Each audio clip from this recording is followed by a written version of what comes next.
मेरा एक शारीरिक शोषण हुआ। I went through a sexually abused. Personally, I would say one thing, there was a deep cry within me. Someone should come and help me. We are supposed to respect the character, not the age. आप मेरे को बता रहे थे पहले कि आप अपनी 10th क्लास में 3 बार फेल हो गए। बिल्कुल 3 बार फेल हुआ मैं, और इतने बार रिपेयर होने के बाद देन पंजाब बोर्ड ने मुझे अल्टीमेट फेल कर दिया। और देन उसके बाद बहुत सारी प्रॉब्लम्स के बीच में ये भी एक और प्रॉब्लम ऐड हो गई, जिसकी वजह से मैं बिल्कुल डिप्रेस्ड हो गया। My life seems completely thick dark. मैं मसीह था, क्रिश्चियन था, लेकिन कभी जिंदगी में बाइबल नहीं खोली थी। मुझे कभी किसी ने नहीं बताया कि पापों से पश्चाताप करना ज़रूरी होता है। यूजली क्या होता था कि जब भी मुझे घर वाले कोई भी सामान दुकान से मुझे खरीदने के लिए बोलते थे कि जाके ये सामान लेकर आओ, तो मैं क्या करता था, मैं ऑनेस्टली बता रहा हूँ मैं आपको, मैं अपने घर से ना बोलना शुरू करता था, आधा किलो दही, ताकि उस फ्लो में जाके मैं दुकानदार को बोल दूं कि मुझे आधा किलो दही चाहिए। लेकिन होता क्या था कि बोलते बोलते जैसे मैं दुकान में पहुंचता था, भीड़ खड़ी हुई है। अब भीड़ के सामने तो मैं अकेला बोल नहीं सकता ना, तो मुझे वहाँ पे रुकना पड़ेगा। और जैसे मेरे 4-5 सेकंड, 6 सेकंड का, 7 सेकंड का गैप आता था ना, उसके बाद स्टक, और मैं उनको बोलता था दही दे दो। बोला कितनी चाहिए? अब वो आधा किलो वर्ड मेरे मुंह से नहीं आएगा। हमें अपने बच्चों की जो भी वो आकर, चाहे वो स्कूल में अगर उनकी बुली भी होती है ना, तो अगर वो आके अपने पेरेंट्स को अपने स्कूल टाइम के जो कड़वे अनुभव हैं, अगर वो आके बताते हैं कि मेरा टीचर मेरे साथ ऐसा बिहेव करता है, या मेरे जो सीनियर्स हैं या मेरे जो क्लासमेट्स हैं ना, वो मुझे बुली करते हैं, तो मैं पर्सनली ज़रूर बोलना चाहूँगा कि हम माँ बाप को अपने बच्चों की इन बातों को बड़ी गंभीरता से लेना चाहिए। या हम कई बार फेथ भी नहीं कर पाते किसी से कि अगर मैं इसको बताऊंगा ये मेरा मजाक उड़ाएगा। एब्सोल्युटली ट्रस्ट भी नहीं कर पाते हम फीलिंग। एक चीज़ और भी है, जैसे मैंने आपको बताया, शर्म के साथ साथ जो दूसरा पहलू और एक बच्चों के अंदर आता है, और वो आता है सेंस ऑफ रिजेक्शन। कि ये जानने के बाद कहीं ऐसा ना हो जाए कि मेरा परिवार, मेरा समाज मेरा तिरस्कार करे, और उसके बाद जो होता है ना कि जब तिरस्कार एक बच्चे को मिलता है ना, तो फिर वो मुकम्मल तौर पर टूट जाता है।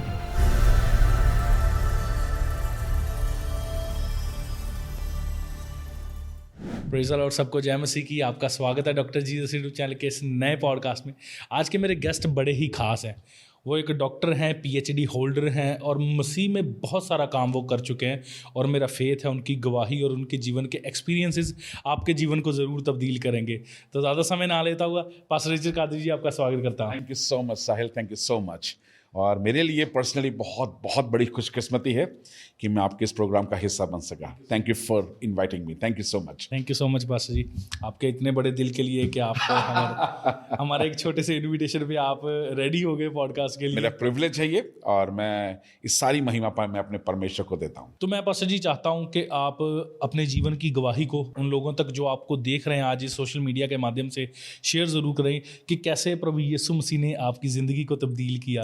एक्चुअली ये मेरे लिए बहुत बड़ी बात है कि जो ये सवाल आपने मेरी ज़िंदगी के लिए पूछा मुझे। तो मैं एक बहुत ही एक नॉमिनल मसीह परिवार में मैं पैदा हुआ। ऑफ कोर्स मेरे नाना जो थे वो प्रभु के दास थे, सेवा करते, खिदमत में थे। लेकिन हमारी जो अपनी न्यूक्लियर फैमिली थी वो एक बड़ी नॉमिनल मसीह परिवार था हमारा। साल में हम जो नामी मसीह लोग, साल में 2 बार क्रिसमस के दिन और ईस्टर के दिन चर्च जाना। और लेकिन हमारी अपनी व्यक्तिगत ज़िंदगी में और पारिवारिक ज़िंदगी में बहुत सारी प्रॉब्लम्स थी, चाहे आप उसको रिलेशनशिप के, रिश्तों के जो बीच में तनाव था, और उसके बाद आर्थिक तंगी थी बहुत सारा। लेकिन उसके दौरान मेरी ज़िंदगी में जो पर्सनल व्यक्तिगत तौर पे जो मेरी ज़िंदगी के हालात आए, उसने जो मेरी ज़िंदगी को जो उलट पुलट कर दिया, जिससे मेरी पूरी की पूरी ज़िंदगी की जो फिलॉसफी थी वो सब बदल गई। 12 साल की उम्र में, तकरीबन 12, 13, 14, 3 साल तक मेरी ज़िंदगी में जो हुआ, जिसने मेरी ज़िंदगी को एक दर्दनाक मोड़ पे लाके खड़ा कर दिया, और वो था कि मेरा एक शारीरिक शोषण हुआ, I went through a sexually abused. तो और उस दौरान जो मेरे मानसिक तौर पर, भावनात्मक तौर पर, यहाँ तक कि मेरे आत्मिक तौर पर बहुत बड़ा इसका एक बुरा असर पड़ा। 12-13 साल बड़ी छोटी उम्र होती है। बहुत टेंडर एज है, बहुत टेंडर एज। इस एज में कुछ ऐसा आपके साथ हैपन हो तो बंदा मेंटली ब्रोक हो जाता है। फिजिकली तो वो चलो टूटता ही है, वो mentally emotionally completely break down हो जाती है उसकी लाइफ। साहिल, ये एक ऐसी एज है जिसमें आपको पता हो रहा है कि आपके साथ क्या हो रहा है, पर कई बार आप उस बात को शब्दों के साथ बयान नहीं कर सकते हैं, है ना, एक्सप्रेस भी नहीं कर पाते। एब्सोल्युटली। बट जो मानसिक सिचुएशन या मानसिक हालात जो होते हैं ना, उसको वो बच्चा महसूस कर रहा होता है कि मेरे साथ जो हो रहा है ना, उसको वो एक बड़े सिंपल शब्दों में जो बयान करता है ना, वो कहता है कि जो कुछ भी हो रहा है ना, ये बहुत भद्दा और गंदा हो रहा है। हम एक ऐसे समाज में रहते हैं जो, मैं अक्सर ये बात बोलता हूं कि हम ना शेम ओरिएंटेड जनरेशन है। हम बात बताने में और बात सुनने में, हमें दोनों पहलू में बहुत शर्म महसूस होती है। एग्जैक्टली, है ना। और जिस शर्म की वजह से हम कई बार बातों को अपने बड़ों को बताने से डरते हैं, शर्माते हैं, और बताने की बजाय हम उनको दबाकर अपने अंदर रख लेते हैं। और जितना हम ऐसे अनुभव को, कड़वे अनुभव को, कड़वी बातों को अपने अंदर दबा के रखते हैं ना, वो उतना ही हमारी जिंदगी के लिए नुकसानदेह होता है। और वो नुकसान मैंने अपनी व्यक्तिगत जिंदगी में मैंने देखा जी।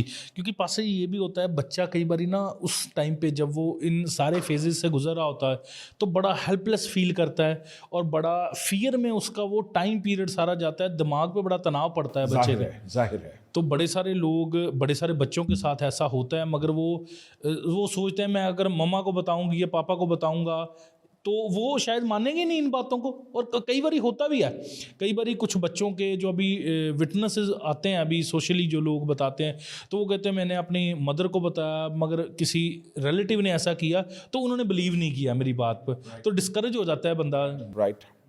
सो एक्चुअली इसमें क्या होता है, सबसे बड़ी बात यह कि हमें अपने बच्चों की जो भी वो आकर, चाहे वो स्कूल में अगर उनकी बुली भी होती है ना, तो अगर वो आके अपने पेरेंट्स को अपने स्कूल टाइम के जो कड़वे अनुभव हैं, अगर वो आके बताते हैं कि मेरा टीचर मेरे साथ ऐसा बिहेव करता है, या मेरे जो सीनियर्स हैं या मेरे जो क्लासमेट्स हैं ना, वो मुझे बुली करते हैं, और अगर वो बच्चा आके अपने पेरेंट्स को अपने इन बातों को शेयर करता है, तो मैं पर्सनली ज़रूर बोलना चाहूँगा कि हम माँ बाप को अपने बच्चों की इन बातों को बड़ी गंभीरता से लेना चाहिए। एग्जैक्टली। क्योंकि ये चीज़ ये भी हो गई कि बच्चों को कई बार हम इतना बिजी हो जाते हैं अपनी लाइफ में, इन छोटी छोटी बातों पे हम गौर नहीं करते, और बाद में वो हमारे बच्चे को या हमारे लव वंस को इतना तंग करती हैं कि वो बाद में अनकंट्रोलेबल हो जाती हैं चीज़ें, और बंदा वो एक डीप डिप्रेस में चला जाता है। Absolutely, absolutely, absolutely. देखिए, जो कुछ भी हमारी ज़िंदगी में होता है, और अगर हम उसको डील करना नहीं जानते हैं, तो ऑफ कोर्स उसके जो परिणाम है वो बहुत डिसास्टर लेके आते हैं, बहुत सारे फेलियर्स लेकर आते हैं, चाहे वो रिलेशनशिप को लेके, चाहे उनकी अपनी पर्सनल आइडेंटिटी को लेके। जी, बहुत सारे इसके डिसास्टर है, और मैंने अपनी पर्सनल लाइफ में मैंने देखे, क्योंकि उस वक्त मेरे पास में कोई ऐसा व्यक्ति नहीं था, ना मेरे परिवार में और ना ही हमारी कलीसिया में कोई ऐसे लोग थे जो आकर मुझे इन बातों में से मेरी मदद करते कि मैं यहाँ से वहाँ से निकल सकूँ। या हम कई बार फेथ भी नहीं कर पाते किसी से कि अगर मैं इसको बताऊंगा ये मेरा मजाक उड़ाएगा। Absolutely, absolutely. एक्सप्रेस भी नहीं कर पाते हम फीलिंग। एक चीज और भी है, जैसे मैंने आपको बताया, शर्म के साथ साथ जो दूसरा पहलू और एक बच्चों के अंदर आता है, और वो आता है सेंस ऑफ रिजेक्शन, कि ये जानने के बाद कहीं ऐसा ना हो जाए कि मेरा परिवार, मेरा समाज मेरा तिरस्कार करे, और उसके बाद जो होता है ना, कि जब तिरस्कार एक बच्चे को मिलता है ना, तो फिर वो मुकम्मल तौर पर टूट जाता है। जी बिल्कुल। क्योंकि हमें अक्सर बड़े सारे केसेस ऐसे देखते हैं, तो आपको जो सुन रहे हैं आज पेरेंट्स, आपको गौर करना है, जैसे पास्टर जी बता भी रहे हैं, अपने बच्चे की हर एक छोटी मोमेंट पे, उसके हर एक दोस्त पे, उसकी हर एक एक्टिविटी पे, और जो उसकी लाइफ में चल रहा है, मेक श्योर आपके बच्चे के जो दोस्त हैं आपको पता हो वो कौन है।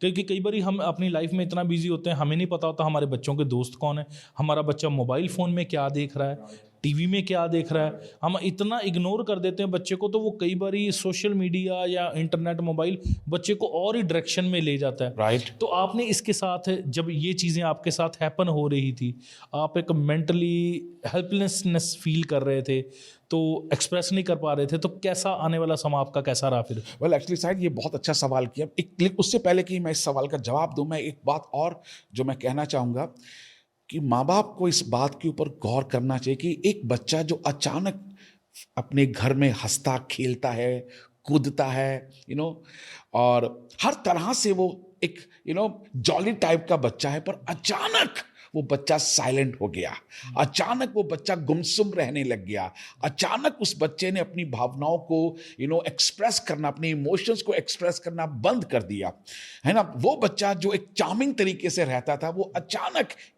कैसे चुप हो गया, कैसे वो सिंक हो गया।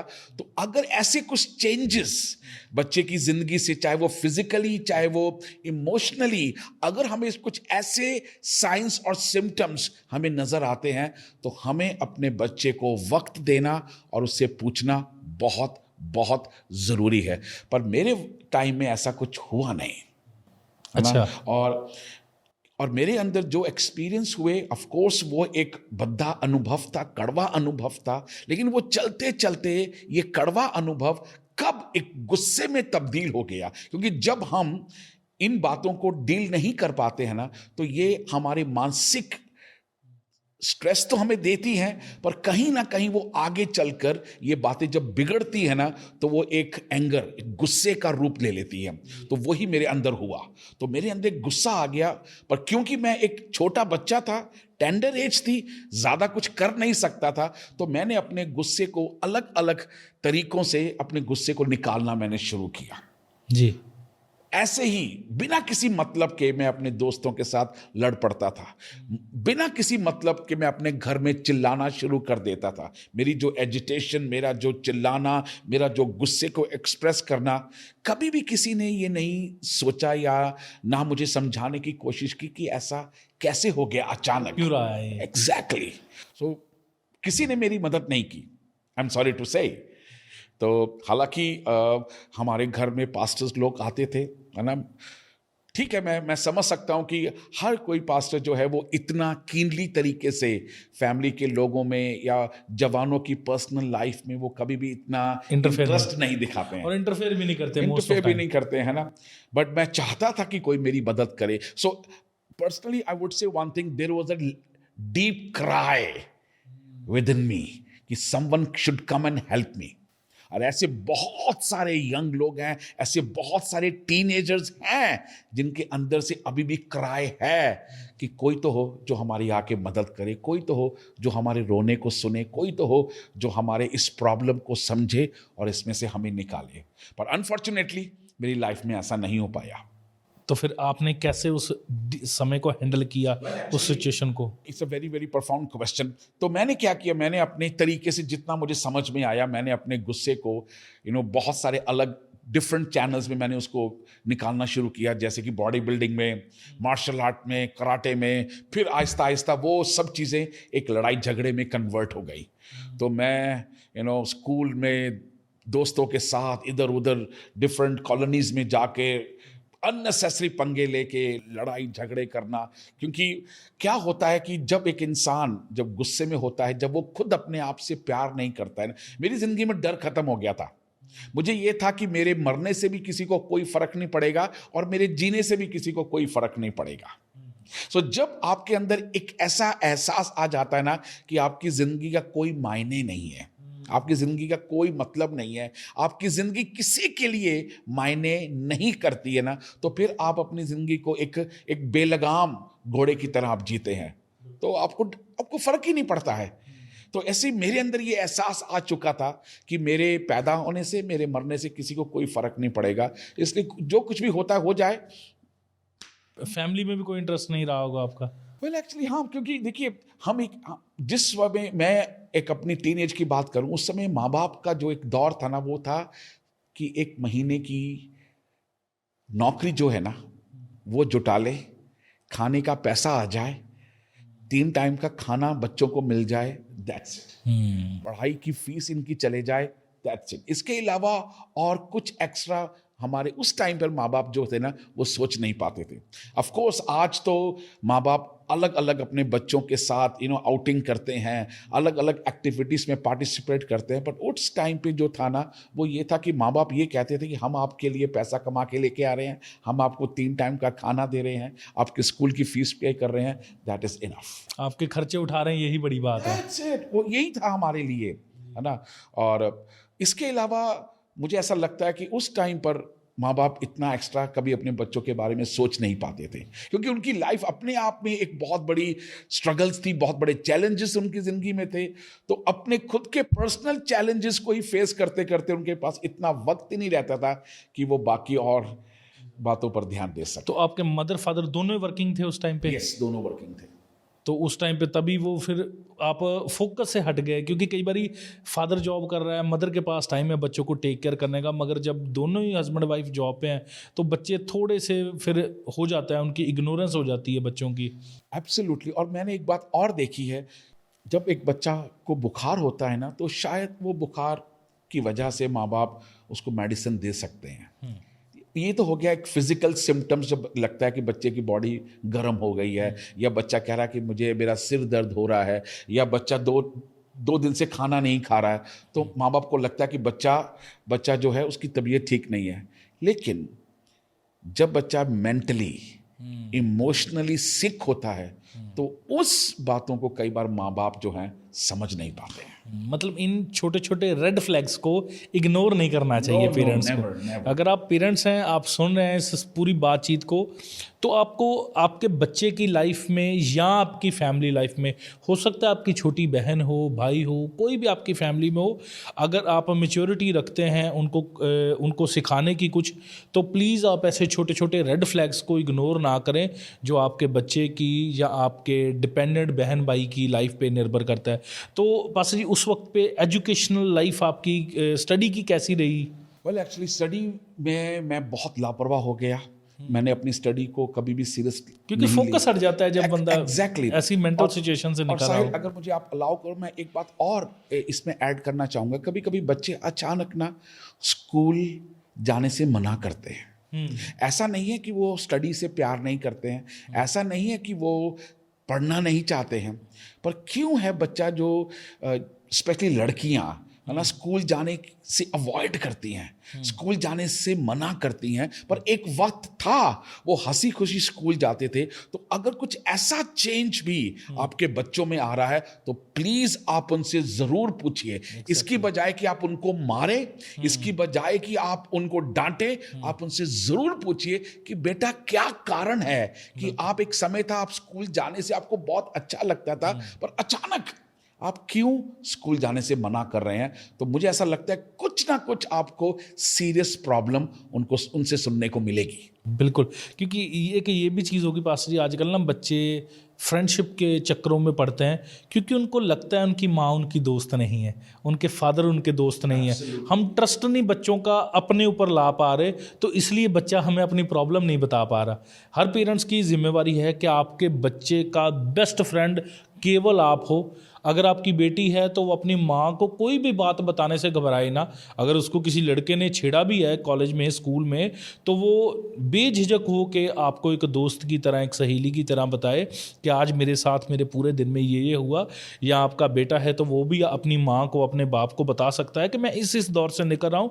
क्योंकि आजकल जो हम देख रहे हैं, मेंटली डिप्रेशन के केस इतने ज़्यादा बढ़ गए हैं और बहुत सी ऐसी चीज़ें हो रही हैं कि बच्चे कंट्रोल नहीं कर पा रहे अपनी लाइफ के ऊपर। जो उन्होंने करना है उसको फोकस नहीं कर पा रहे, क्योंकि जो आप बता रहे हैं इन सभी ट्रोमा से वो निकल रहे हैं। एब्सोल्युटली।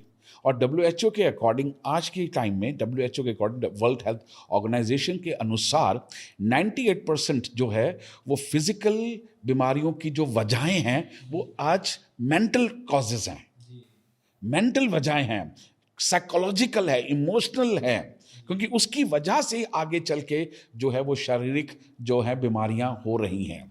तो अदरवाइज क्या होता था, लोग फिजिकल प्रॉब्लम्स को लेके जाते थे, पर आज फिजिकल से ज़्यादा जो मेंटल और इमोशनल प्रॉब्लम्स ज़्यादा हैं। और उनको डील करना बहुत बहुत ज़रूरी है। और एक चीज़ और है, और वो है कि मैं माँ बाप से बात करना चाहूँगा कि हमें माँ बाप जो है ना, हमें अपने अंदर सुनने की जो काबिलियत है वो डेवलप करना बहुत ज़रूरी है। We must learn to listen to our kids. कई बार हम सुनते नहीं हैं, हम हमेशा अपने बच्चों को बताना चाहते हैं, उनको सिखाना चाहते हैं, पर हम कभी भी उनको सुनना नहीं चाहते हैं। बिल्कुल। लेकिन जब हम सुनना शुरू करेंगे ना, तो जैसे आपने बात बोली है ना, तो देन फिर वो अपने आप को एक्सप्रेस करेंगे। जी।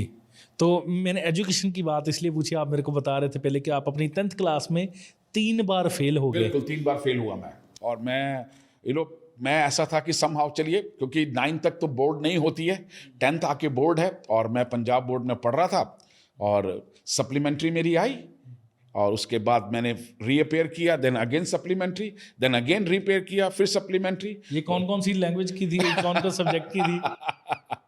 वेल एक्चुअली ये इंग्लिश और मैथमेटिक्स में था, और ऑफ कोर्स आज की डेट की बात करें, your English is so fluent. मैं खुद हैरान हो जाता हूँ कई बार, खुद मेरे फ्रेंड्स, मेरे लोग, इवन एनीवे, सो मैं खुद हैरान था कि ये सब क्या हो रहा है। और इतने बार रिपेयर होने के बाद देन पंजाब बोर्ड ने मुझे अल्टीमेट फेल कर दिया, और देन उसके बाद बहुत सारी प्रॉब्लम्स के बीच में ये भी एक और प्रॉब्लम ऐड हो गई, जिसकी वजह से मैं बिल्कुल डिप्रेस्ड हो गया। तो मैंने स्टडी क्विट कर दी, मैंने कहा मैंने पढ़ना ही नहीं है। तो कंप्लीट स्ट्रीट फाइटर बन गए थे, बॉडी बिल्डर बन गए थे। बिल्कुल बिल्कुल है ना। मेरा जो खान पान जो था, जिस कोई डिसिप्लिन नहीं था मेरी लाइफ में। लेकिन उस दौरान में जब मैं बिल्कुल अपने लाइफ के डेप्थ में, गहराई में था, अगर मैं और ज़्यादा इसको एक थियोलॉजिकल तरीके से मैं बोलूँ तो मैं एक दलदल में था, जिसमें से इंसान निकलना चाहे भी तो नहीं निकल सकता जब तक कोई आपको आके पुल आउट ना करे, आपको निकाले ना। तो कैसे टर्न अराउंड होता है आपकी जिंदगी का? सो इस दौरान में जहाँ पे मुझे अपनी लाइफ बिल्कुल अंधकार में थी और कुछ नज़र नहीं आ रहा था, आई टेल यू, ये जब कोई इंसान कहता है ना कि मुझे कुछ नज़र नहीं आ रहा है, मैं उस इंसान को बाखूबी समझ सकता हूँ, क्योंकि मैं उसमें से निकल के जा चुका हूँ मैं। और ये कोई एक हवा में बोली गई बात नहीं है, ये बहुत मीनिंगफुल है जो वो इंसान कह रहा है ना कि I can not see anything in my life seems completely thick dark. मैं उस बात को समझ सकता हूँ। ना उम्मीदी, कुछ नजर नहीं आ रहा, मेरे आगे क्या होगा, मेरा फ्यूचर क्या है, मैं कैसे एक कामयाब इंसान बन पाऊंगा या नहीं बन पाऊंगा। सो एक लाइफ जो है, जो कि परमेश्वर का दिया हुआ एक बहुत ही ब्यूटीफुल वरदान है, पर उस समय लाइफ पीना आपको बहुत ज्यादा बोझ लगती है जी। और वही मेरे साथ था। सो एनीवे, उस दौरान जब मैं कैसे मोड़ पे था जहां मुझे पता नहीं कि कौन सी दिशा में मुझे जाना है, तो मेरे कुछ अच्छे फ्रेंड्स थे जो प्रभु को जानते थे, यीशु मसीह को जानते थे। तो उनमें से एक ने मुझे ऐसी कुछ, हमारे टाइम पे VHS वीडियोस चलती थी, VCR लेके आते थे तो VHS चलती थी, तो उन्होंने हमें बोला कि एक वीडियो शो है जिसमें बिली ग्राम का एक मैसेज है, वो हम आपको वीडियो शो के थ्रू दिखाना चाहते हैं। तो पहले तो मुझे लगा यार it's a wastage of time, यार मैं क्यों जाऊं, है ना, अही आप लोगों के लिए मुझे क्यों आप खींच रहे हो। बट एनीवे, क्योंकि वो मेरे से काफ़ी बड़े थे तो आउट ऑफ रिस्पेक्ट कर्टसी के साथ मैंने उनको बोला ठीक है जी, मैं आ जाऊंगा, कहाँ आना है, कितने बजे आना है। तो उन्होंने मुझे टाइम और जगह बता दिया, मैं पहुंच गया। एनीवे 10-15 मिनट का वो वीडियो चला, उसके बाद वो लाइट चली गई। तो लाइट जाने के बाद मैंने देखा कि सब विश्वासी लोग हैं, तो उन्होंने बिना कुछ टाइम गवाए, है ना, उन्होंने अपनी आराधना शुरू कर दी। और मुझे अभी भी याद है, still it very very fresh, और ये बात 1991 की है, तो मुझे अभी भी याद है। तो उस समय उन्होंने एक गीत गाना शुरू किया, तन मन और धन उसे दो, है ना। तो ऑफ कोर्स क्योंकि मैं क्रिश्चियन स्कूल में पढ़ा हूँ, क्रिश्चियन फैमिली में पैदा हुआ, तो ये सब पुराने जो गीत थे वो हमें आते थे, और उस गीत ने मुझे छुआ। पर जो मेरे साथ हुआ, मैं उसको एक्सप्लेन नहीं कर पा रहा था, मैं उसको बयान नहीं कर पा रहा था हुआ क्या या उस पर्टिकुलर टाइम पे, पर कुछ लगा कि आज कुछ तो हुआ है। एनीवे, तो लाइट आ गई, वो वीडियो जो शो था वो कंटिन्यू हुआ। समहाउ वो वीडियो शो देखने के बाद ख़त्म हो गया, सब जाने लगे, तो किसी एक और फ्रेंड ने मुझे, एक ग्रुप था जिसके ग्रुप का नाम था CFG। CFG का मतलब था क्रिश्चियन फ्रेंड्स ग्रुप। तो वो हर रोज़ 7-7:30 बजे इकट्ठे होते थे। तो मेरे फ्रेंड ने बोला अगर आप फ्री है तो आप कल शाम को ना आप 7:30 बजे आ सकते हैं, हम कुछ यंग लोग हैं, हम आके इकट्ठे होते हैं। देन अगेन मैंने बोला यार फिर कोई इनविटेशन दे रहा है। तो मैंने उनको बोला जी ये ग्रुप में आना, प्रार्थना करना, ये आप जैसे संत लोगों का काम है, मैं एक पापी इंसान हूँ, मुझे क्यों बुला रहे हो? अब मैं क्या करूँगा वहाँ पे आके, मेरी कोई जगह नहीं है। यू नो, शैतान का एक बहुत बड़ा झूठ होता है जिसको हम अपनी ज़िंदगी में सच मान लेते हैं, और वो ये होता है कि परमेश्वर के राज्य में मेरी कोई जगह नहीं है, प्रभु के घर में मेरी कोई जगह नहीं है। तो ये झूठ मैंने भी अपने अंदर पाल के रखा हुआ था कि परमेश्वर के भवन में, परमेश्वर की उपस्थिति में मेरी कोई जगह नहीं है। मैंने उनको बोला ठीक है, आप मुझे कह रहे हैं, मैं आ जाऊंगा। एनीवे, कल का दिन आया और मैं टाइम के अकॉर्डिंग मैं वहाँ पर पहुँच गया। हालांकि उस समय कोई नहीं था। तो मैं आज भी सोच रहा हूँ कि मैं उस हॉल में अकेला बैठा हुआ था, मेरे अंदर ख्याल आता तो मैं उठ के जा भी सकता था और मुझे कोई रोकने वाला नहीं था। लेकिन और एक्सक्यूज भी था कि कोई आया नहीं। मैं आया और कोई मुझे मिला नहीं, इसलिए मैं चला गया। बट मैं बैठ गया और ऑफ कोर्स एक 16 साल का लड़का डरा हुआ, सहमा हुआ कि अब उसको पता कि थोड़ी देर में कोई ना कोई यहाँ पर आकर मीटिंग शुरू होएगी। तो मैं इनफैक्ट डरे हुए, बड़े सहमे हुए तरीके से मैं एक कॉर्नर में जाके बैठ गया और 5-7 मिनट में ही कुछ जवान लोग वहाँ पर आना शुरू हो गए। तकरीबन 12 से 15 जवान लोग वहाँ पर आए और आके उन्होंने सबसे मिले और मुझे भी मिले आके। एंड देन उसके बाद उन्होंने आराधना शुरू की। और आराधना के टाइम पे देन अगेन ये जो टाइम है ये है 1992 का टाइम है। और उन्होंने मुझे आराधना शुरू हुई और आराधना के टाइम पे उन्होंने शुरू किया। एक इंग्लिश सॉन्ग है, give thanks with a grateful heart, और वो सॉन्ग उन्होंने शुरू किया। मैंने ये सॉन्ग पहले कभी नहीं सुना था। वो सॉन्ग उन्होंने शुरू किया। उस गीत को गाते गाते मेरी ऐसी ज़िंदगी का परमेश्वर ने एक शिफ्ट, एक ऐसी तब्दीली आई कि जो इंसान अपने अंदर इतना गुस्सा, इतना बदले की भावना, इतनी कड़वाहट लेकर चल रहा है, वो इंसान जो किसी के मरने पर रोता नहीं है, वो इंसान किसी के ज़िंदगी के खोने से, उसकी ज़िंदगी में तकलीफ आने से उसको कोई फर्क नहीं पड़ता है। मतलब आंसू मेरी आंख से खत्म हो गए थे। मैं इतना कड़वा हो गया था अपनी लाइफ को लेके, इतना कड़वा हो गया था मैं दुनिया को लेके, इतना कड़वा हो गया था अपने आसपास के समाज को लेके मैं। और मुझे लगता था ये खूंखार लोग हैं जो घूम रहे हैं इंसानी भेष में, जब इनको मौका मिलेगा ये फाड़ खाएंगे। क्या होता है कि जब हमारी जिंदगी में कुछ बुरा होता है ना, तो हम उस बुरे अनुभव की वजह से ना हम पूरे समाज को एक ही सांचे में लाकर रख देते हैं और हमें लगता है सारे के। अब जैसे फॉर एग्जांपल है ना, अगर किसी लड़की के साथ कोई लड़का बदतमीजी करता है ना, तो उनके उस अनुभव से हम क्या बोलते हैं, लड़कियां क्या बोलती हैं, सारे लड़के बदतमीज हैं, है ना, एक भी लड़का सही नहीं है। तो हम सबको एक ही सांचे में रख देते हैं। और ऐसे मैंने भी पूरे इस कम्युनिटी को, पूरी सोसाइटी को मैंने एक सांचे में रख दिया था कि एक टेंडर एज, एक मासूम उम्र को लोग यहां से कुचलना जानते हैं, ना कि उसको संवारना जानते हैं। और वो इंसान जो किसी के मरने पर रोता नहीं है, पवित्र आत्मा ने मेरे हृदय में ऐसा काम किया। हालांकि उस समय तो मैं एक्सप्लेन नहीं कर सकता था, आज मैं आपको बोल सकता हूं कि it was the Holi spirit. Yes. ये वो पवित्र आत्मा था जिसने मेरी जिंदगी में काम किया। उस वक्त आप पवित्र आत्मा के बारे में नेवर मैंने कभी भी नहीं सुना। मैं आपको बताऊं, मैं एक ऐसे माहौल में रहता हूं जहां पे हमने हालेलुया वर्ड भी नहीं सुना था। क्रिश्चियन होने के बावजूद क्रिश्चियन होने के, मैं आपको बताऊं, ये बहुत सुनने में आपको हैरानी होगी, मैं मसीह था, क्रिश्चियन था, लेकिन कभी जिंदगी में बाइबल नहीं खोली थी। मुझे बाइबल की पहली किताब क्या होती है ना, मुझे नहीं पता था। 16 साल की एज तक। बट इसके अलावा मुझे और बहुत सारी बातें और ग्रंथों की बातें मुझे थी, क्योंकि मैं कैसे स्कूल में पढ़ता था जहां पे हमें सिखाया जाता था, तो मुझे वो सब आता था। लेकिन एक मसीह होने के नाते मुझे बाइबल का कुछ भी नहीं पता था। ओह नो, यस, यहाँ तक कि ये नहीं पता कि यूहन्ना 3:16 में क्या लिखा है, जी। लेकिन वहाँ पर मैं 1.5 घंटा रोया। ओ जीसस। और ये रोने के पीछे जो सबसे बड़ा कारण था, और वो था मेरे पापों से पश्चाताप। मुझे कभी किसी ने नहीं बताया कि पापों से पश्चाताप करना ज़रूरी होता है। ये मैंने ना सीखा, ना मुझे पता था कि ये एक मसीही ज़िंदगी की पहली सीढ़ी है कि जब परमेश्वर किसी इंसान के दिल में आके उसको कायल करता है, तो उस कायलता की पहली पहचान ये होती है कि एक मनुष्य अपने पापों से पश्चाताप करता है, और वो पवित्र आत्मा के द्वारा वो हो गया।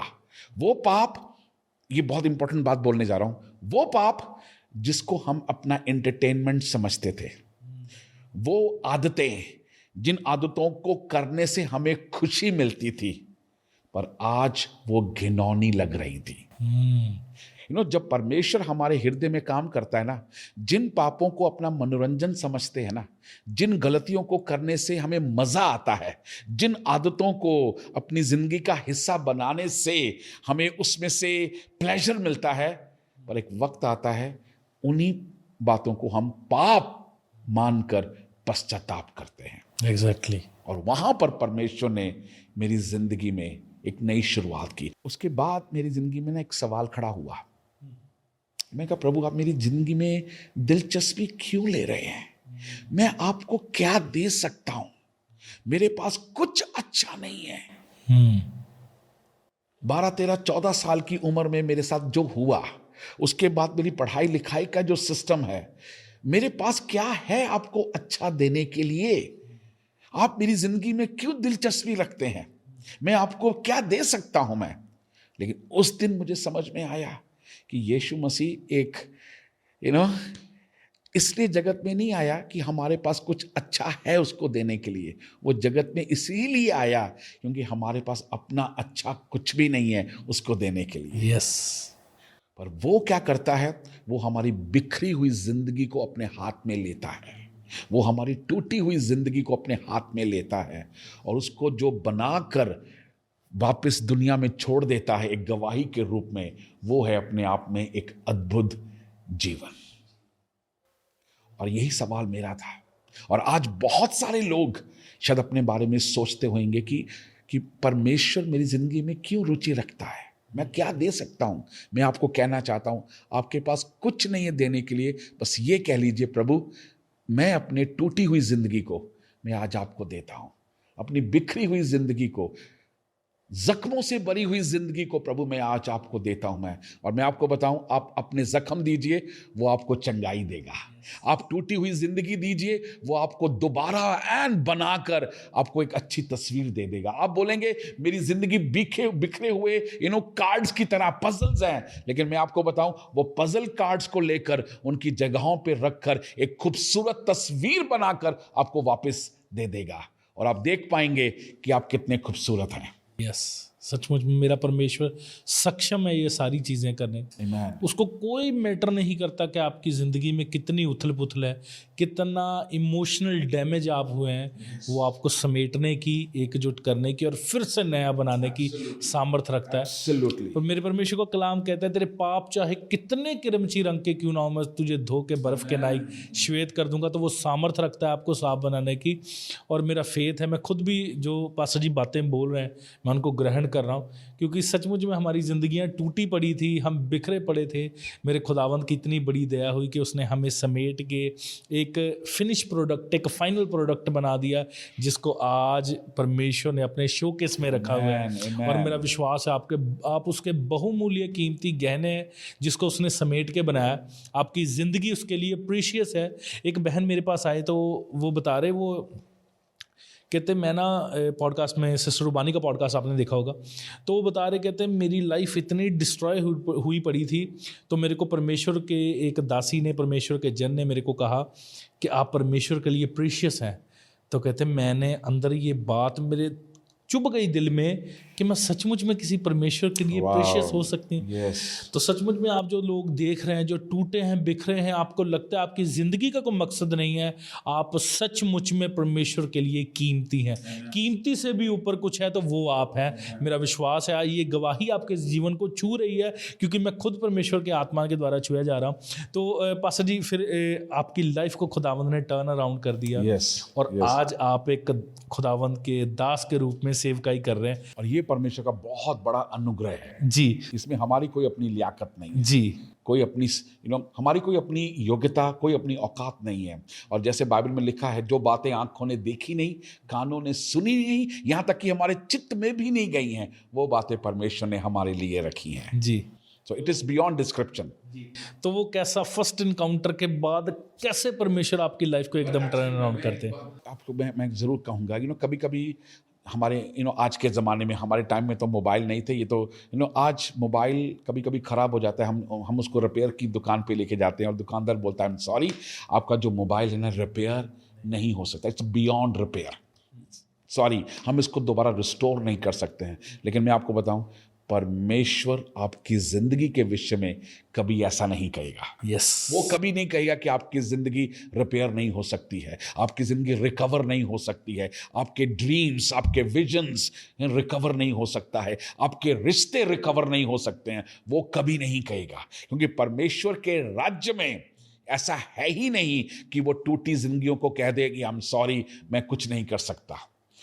इसलिए जब मैंने अपनी बिखरी हुई जिंदगी, मैंने पीसेस वाली, मैं हमेशा बोलता हूं कि when you do not have a piece, you are in pieces, है ना। तो हम सब टुकड़ों में, मेरी जिंदगी टुकड़ों में थी, लेकिन परमेश्वर ने उन सबको समेट के एक खूबसूरत तस्वीर बनाया। एनीवे, परमेश्वर ने जब अपने काम को शुरू किया तो वो मेरे लिए बहुत अद्भुत था, क्योंकि मैं आपको 3 बातें जरूर बताऊंगा अपनी लाइफ को लेके। यीशु मसीह को जानने से पहले मैं तुतलाता भी था, हकलाता भी था। अच्छा, यस, क्योंकि और इसकी वजह से मुझे बहुत शर्मिंदगी सहनी पड़ती थी। मेरे दोस्त, हमारे पड़ोस में जितने भी हमारे फ्रेंड्स थे, मेरे इस बात को लेके वो बहुत मजाक उड़ाते थे, है ना। और ये वो था, इट्स बियॉन्ड, हम इससे कोई इलाज नहीं है, कोई इसकी रेमेडी नहीं है। एंड ऑफ कोर्स बहुत एम्बैरसिंग बात बोलने जा रहा हूं मैं, और ये सुन के शायद कईयों को बड़ा अजीब लगेगा, बट बिना किसी शर्म के मैं इस बात को रखूंगा। क्यों? क्योंकि मेरे इस बात के बताने में भी मेरे परमेश्वर की महिमा है, क्योंकि उसने मुझे वहां पर रहने नहीं दिया है ना। और वो था एम्बैरसिंग मेरे लिए था कि मैं इवन 10th स्टैंडर्ड तक मैं बिस्तर में पेशाब करता था, और ये बहुत मेरी एक मानसिक बीमारी थी, और जिसकी वजह से मुझे हॉस्पिटल में दिखाना पड़ा, और डॉक्टर ने ऑफ कोर्स इसके लिए मेडिसिन भी दी। और लेकिन तकरीबन 5-6 महीने के बाद डॉक्टर को लगा कि इस मेडिसिन के बहुत सारे साइड इफ़ेक्ट्स हैं, और वो साइड इफ़ेक्ट्स मेरी ज़िंदगी में आई, जिसकी वजह से मेरी काफ़ी सारी मेरी जो याद, खा चुके थे मेडिसिन? मैं 6 महीने की मेडिसिन खा चुका था, और उस मेडिसिन के जो साइड इफ़ेक्ट्स थे, जिसका सबसे बड़ा जो साइड इफ़ेक्ट्स मेरी लाइफ में आया, और वो था कि मेरी याददाश्त में बहुत कमी आ गई, मेरी मेमोरीज में बहुत कमी आ गई, और मैं चीज़ें याद नहीं रख पाता था। यही कारण था आपका 10वीं में फेल होने का? वेल, एक्चुअली वो ऐड हुआ है मेरी लाइफ में, क्योंकि पर मैं अपनी पढ़ाई लिखाई को लेकर मैं बहुत लापरवाह हो गया था। मैंने अपनी ज़िंदगी में ना तो अपनी लाइफ को कभी गंभीरता से लिया, और ना अपनी ज़िंदगी के साथ जुड़ी हुई किसी भी बात को मैंने गंभीरता से नहीं लिया। क्योंकि आप तो उस वक्त, तो क्योंकि जो उस इमोशनल डैमेज वाले फेज से निकल रहा है, वो तो बंदा खुद को डस्टबिन या कूड़ा समझता है कि मैं तो नथिंग हूँ, मैं कुछ नहीं हूँ, बिल्कुल, कि मेरा तो ना तो कोई सुनने वाला है, ना तो किसी को मेरे जीने मरने से फर्क पड़ने वाला है। यस। तो ये भी चीज़ें रही होंगी आपकी ज़िंदगी में? सारी चीज़ें ऐड होती गई, है ना। तो ऐड होते होते बहुत अजीब सा मेरी लाइफ का एक बन गया था, जिसको मैं खुद एक्सप्लेन नहीं कर सकता, बट इतना ज़रूर कह सकता हूँ कि वो एक तरह का बर्डन था मेरे लिए, जिसको मैं लेके जी नहीं रहा था, मैं खींच रहा था उसको मैं। और अक्सर लोग बोलते हैं ना, लाइफ तो हम लेके खींच रहे हैं, life I am dragging my life, somehow I am surviving. ऐसे बहुत सारे स्टेटमेंट आपको सुनने को मिलती है ना, कि यार गुजारा हो रहा है, यार जिंदगी कैसे कैसे कट रही है, चल रही है, खींच रहे हैं। No no no no no, हमें परमेश्वर ने जिंदगी काटने के लिए नहीं, परमेश्वर ने हमें ये ज़िंदगी खींचने के लिए नहीं, बल्कि परमेश्वर ने ये ज़िंदगी हमें जीने के लिए दी है। यस, एंजॉय करने के लिए। एब्सोल्युटली। और यूहन्ना 10:10 में यीशु मसीह ने बोला, मैं इसलिए आया कि तुम जीवन पाओ और बहुतायत का जीवन पाओ। तो फिर आपकी 3 प्रॉब्लम्स मेन थी। एक तो आप हकलाते थे तो तलाते थे। ये हकलाना तो तलाना कैसा था आपका, मतलब? ये एक्चुअली मेरे मेरे मेरे चाइल्डहुड से था मेरे। अच्छा। हाँ, फ्रॉम बर्थ जी। ऐसे ही था मेरा। यूजली क्या होता था कि जब भी मुझे घर वाले कोई भी सामान दुकान से मुझे खरीदने के लिए बोलते थे कि जाके ये सामान लेकर आओ, तो मैं क्या करता था, मैं ऑनेस्टली बता रहा हूँ मैं आपको, मैं अपने घर से ना बोलना शुरू करता था, आधा किलो दही, आधा किलो दही, आधा किलो दही, ताकि उस फ्लो में जाके मैं दुकानदार को बोल दूं कि मुझे आधा किलो दही चाहिए। लेकिन होता क्या था कि बोलते बोलते जैसे ही मैं दुकान में पहुंचता था, भीड़ खड़ी हुई है। अब भीड़ के सामने तो मैं अकेला ऐसे बोल नहीं सकता ना, तो मुझे वहां पे रुकना पड़ेगा। और जैसे ही मेरे 4-5 सेकंड, 6 सेकंड का, 7 सेकंड का गैप आता था ना, उसके बाद स्टक। और मैं उनको बोलता था दही दे दो, तो बोला कितनी चाहिए। अब वो आधा किलो वर्ड मेरे मुंह से नहीं आएगा। ओ, मतलब पंजाबी च कहते गेर अड़ जाता सा। गेर अड़ गया। या तो आधा किलो बोल देता, तो फिर दही नहीं बोले जाना, कोई ना कोई फंसना जरूर है।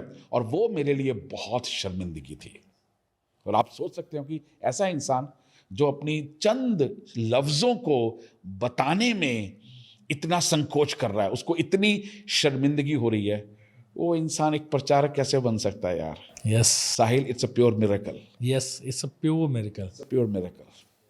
सो मेरी जिंदगी खुली हुई एक किताब ऐसी है जिसमें एक बात जो है ना, स्पेशली अगर आप मेमोरी को ले लो, है ना, तो इट्स अ प्योर मिरेकल कि मैं इतना कुछ याद रख पाता हूँ, है ना। रीडिंग मेरी है, बोलना जो है ना।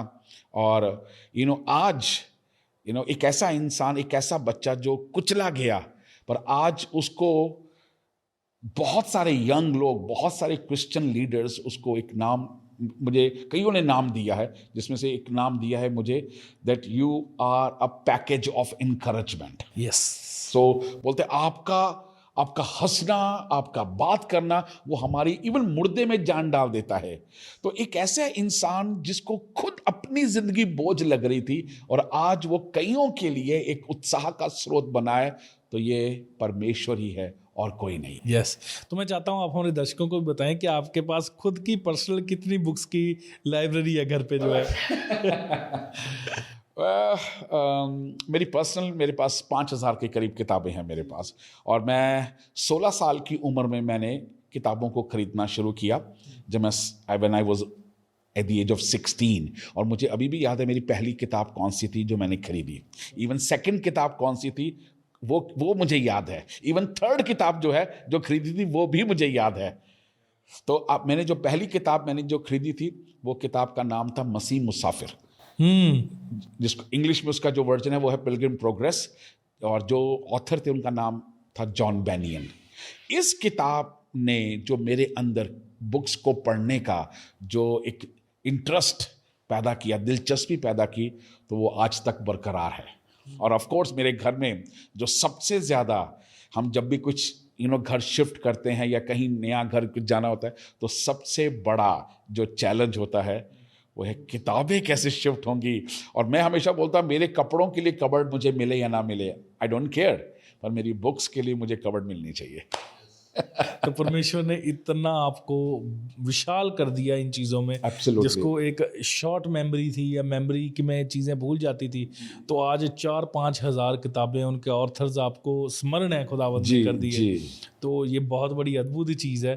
तो मेरा परमेश्वर, मेरा बिलीव है कि वो सामर्थ रखता कुछ भी करने की, कुछ भी।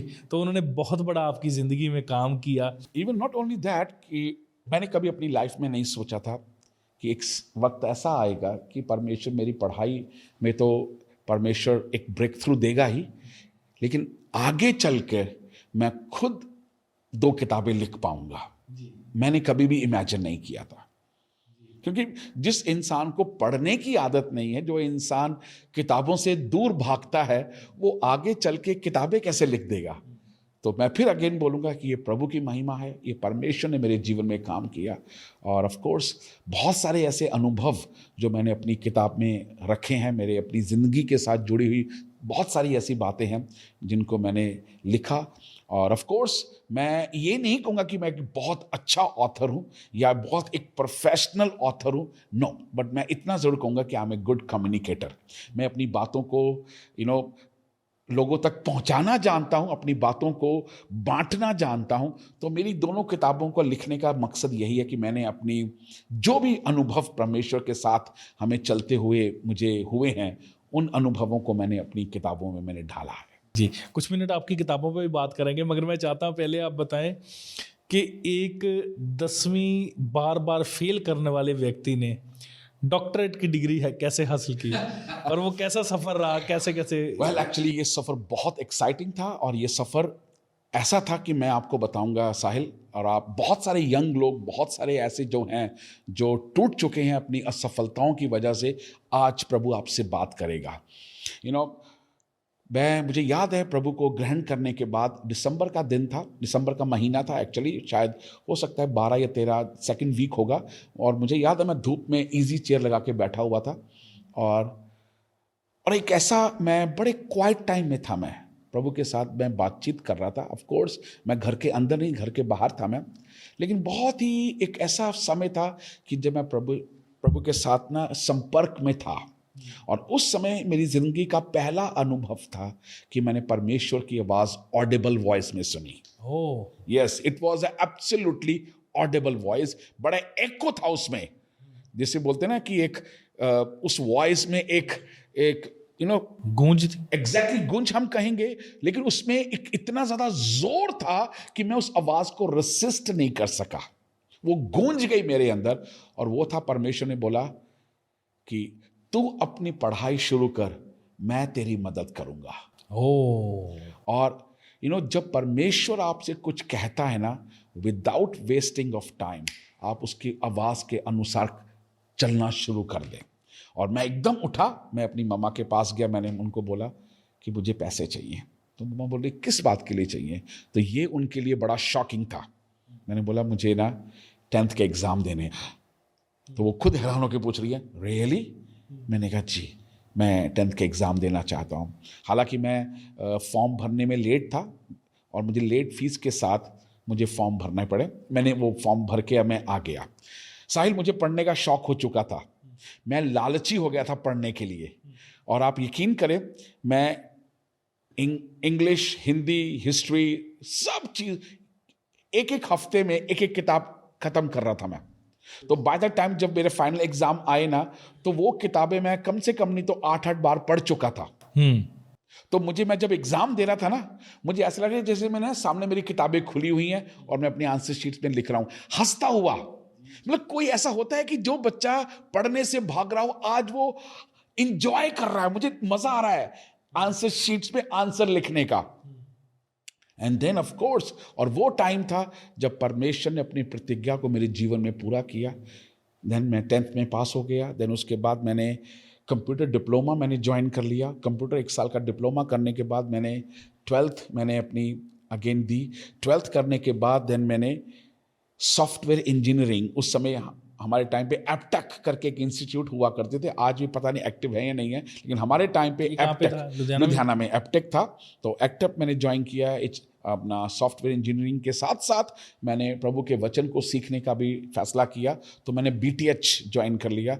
तो दोनों 4 साल की डिग्रीज मैंने दोनों कंप्लीट की एक साथ। हाँ, और ये वो टाइम था जब मैं 4 साल के लिए सिर्फ 4 घंटे सोता था, और उन 4 घंटों के लिए मैंने अपने आप को शीशे में ऐसा देख के बोला, मैं आज अपने बच्चों को भी बोलता हूँ, मैंने अपने आप को शीशे में बोला, रिचर्ड तू मरेगा नहीं अगर 4 घंटे सोएगा, लेकिन ये अगर तू ऐसा कर गया तो बहुत बड़ी जीत हो जाएगी तेरे लिए। और आप सोचिए, मैं उस समय जॉब भी कर रहा हूँ, 7 से लेकर 9 बजे तक मैं अपनी कंप्यूटर क्लास के लिए जाता हूँ, 9 से 5 मेरे ऑफिस आवर्स हैं, और वहाँ से आने के बाद रात को मैं अपनी BTH की असाइनमेंट्स करता हूँ, और 4 घंटे सो के फिर सुबह उठ के, और ऐसे 4 साल कंटिन्यू मैंने ऐसा किया, और 4 साल के बाद 2 डिग्रीज मेरे पास आई।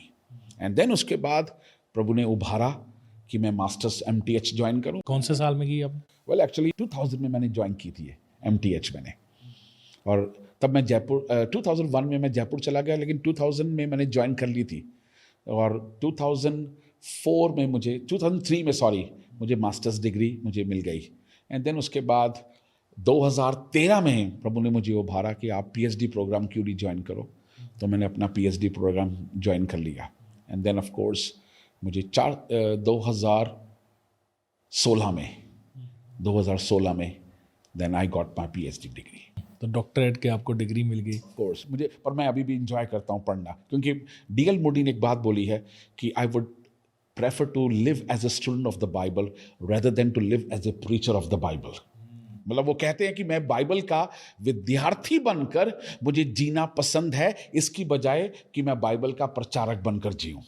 तो जब तक हम विद्यार्थी बनकर जिएंगे ना, हमारी आत्मिक उन्नति शर्तीय है जी बिल्कुल। पर जिस दिन हमने सीखना बंद कर दिया, उस दिन हमारी उन्नति भी रुक जाएगी। जी, ये ज़रूरी है हर एक व्यक्ति के लिए कि वो सीखता रहे, क्योंकि सीखने की कहते हैं कि कोई उम्र नहीं होती, Absolutely. ना ही कोई समय होता है। Absolutely. हर टाइम परफेक्ट है तो हम सीख सकते हैं। क्योंकि मेरे ख्याल से ये मेरे को भी बड़ा मुश्किल लगता है किताबों को पढ़ना, तो मैं कोशिश करता हूँ किताबों को सुन लूँ जिनको मैं सुन सकता हूँ, मगर ये एक बड़ा स्ट्रॉन्ग होल्ड बनाती हैं आपकी ज़िंदगी में। अगर आप स्पोर्टिंग लिटरेचर बाइबल के साथ साथ पढ़ते हैं जी। तो आपको मूव कर देती हैं काफ़ी चीज़ों में क्विक। जो चीज़ें आपने 10 साल के एक्सपीरियंस में सीखनी है, आप किसी के एक्सपीरियंस से जल्दी सीख सकते हैं। तो ये बहुत ज़बरदस्त चीज़ है। 4000-5000 किताबें आपकी हैं, तो मैं शौक हो गया, इतनी किताबें आपने पढ़ी कैसे है। तो आप डिज़र्व करते हैं डॉक्टरेट की डिग्री को कि आपने इतना सारा लिटरेचर पढ़ लिया। तो आप दर्शकों को क्या बताना चाहते हैं अपनी ज़िंदगी से, जो लोग आज अब हमको सुन रहे हैं? वेल एक्चुअली मैं 2-3 बातें ज़रूर बोलना चाहूँगा साहिल। सबसे पहली बात यह है कि आज के ज़माने में एक इंसान जो है वो अपनी पहचान को लेके बहुत भूखा है, उसको पता नहीं कि वो कौन है। और दूसरी चीज़, वो हमेशा लोगों की तरफ से अपने लिए एक अप्रूवल चाहता है कि लोग उसके विषय में क्या कहते हैं, और हर एक इंसान आपको सही पहचान नहीं देगा जी। या हर एक इंसान जो है ना वो आपकी गरीबी को लेको, आपकी आपके अंदर जो भी ज़रूरत है ना, उस ज़रूरत के बहुत सारे लोग फ़ायदे उठाते हैं। जब उनको पता चल जाए कि एक इंसान किसी भी क्राइसिस में है ना, तो वो उस क्राइसिस में आपकी मदद नहीं करेंगे, बल्कि उस क्राइसिस की वजह से आपका फ़ायदा उठाएंगे। सो मैं उनको एक बात, जो 2 सच्चाइयाँ हैं जिसने मुझे एक जयवंत जीवन दिया, वो 2 सच्चाइयाँ मैं आज आपके सामने रखना चाहूँगा। सो सबसे पहली जो सच्चाई है ना, मुझे ये पता होना चाहिए दैट हु एम आई, मैं कौन हूँ। सो बाइबल के अनुसार यूहन्ना उसके 1 अध्याय उसके 12 वचन में ऐसा लिखा है कि जितनों ने उसको ग्रहण किया उन सबको उसने अपनी संतान होने का अधिकार दिया। सो सबसे पहले who am I am a child of God, मैं परमेश्वर की संतान हूं। बाइबल में लिखा है पवित्र आत्मा मेरी आत्मा के साथ मिलकर गवाही देता है कि हम परमेश्वर की संतान हैं, और बाइबल में लिखा है कि हम संतान ही नहीं हैं बल्कि हम उसके वारिस भी हैं। तो सबसे पहले जो मेरे अंदर आया है और वो है मैं परमेश्वर की संतान हूं। अगर आप बाइबल में खोल के देखेंगे, यीशु मसीह ही एक ऐसे हैं जिन्होंने इस पृथ्वी पर रहते हुए एक ऐसा प्रकाशन हमें दिया जो प्रकाशन पुराने नियम के समय लोगों के पास नहीं था। और वो क्या था कि जब चेलों ने आके यीशु मसीह से कहा, यीशु मसीह जिस प्रकार यूहन्ना बपतिस्मा देने वाले ने अपने चेलों को प्रार्थना करना सिखाया, आप भी हमें प्रार्थना करना सिखाओ। तो यीशु मसीह ने वो प्रार्थना कैसे शुरू की? वाह, अमेजिंग। ये रेवलेशन पुराने नियम के लोगों के पास नहीं था, ये रेवलेशन यीशु मसीह के पास था। और आप सोचिए, प्रार्थना करना इस रिश्ते के आधार पर बहुत आसान हो जाता है कि एक बच्चा अपने पिता से क्या कर रहा है, अपनी निवेदन को, अपनी बातों को रख रहा है। सो सबसे पहले मेरी जिंदगी का सबसे बड़ा आश्वासन क्या रहा कि मैं परमेश्वर की संतान हूं। दूसरी सच्चाई आती है to whom you believe, to whom you belongs, आप किसके हो।